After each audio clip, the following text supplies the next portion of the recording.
7টা এমন অপরাধ, যে অপরাধগুলা আমাদেরকে ধ্বংস করে দেয়। কয়টা অপরাধ? 7টা। সহিহ বুখারী হাদিস নাম্বার 2766 নাম্বার হাদিস।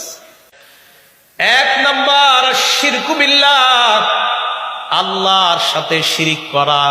1 নাম্বার আল্লাহর সাথে শিরিক করা। 2 নাম্বার আসসিহরু, জাদু করা। জাদুর মাধ্যমে একটা মেয়ের বিয়ে বন্ধ করে দেয়, একটা পরিবারকে নষ্ট করে দেয়। এই জাতীয় মানুষ সমাজে আছে না নাই? 3 নাম্বার ওয়াকাতুন নাফসিল্লাতী হারামাল্লাহু ইল্লা বিল হক, অন্যায়ভাবে কাউকে হত্যা করা।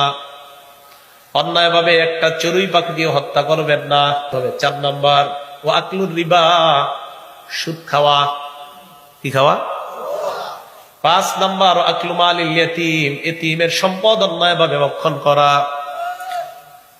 এতিমের সম্পদ অন্যায়ভাবে ভক্ষণ করা। চাচা মনে হয় এই অপরাধ দেখতেছে ওনার সামনে। হ্যাঁ। 6 নাম্বার আত-তাওয়াল্লি ইয়াউমাজ যাহফি, জিহাদের ময়দান থেকে পলায়ন করা।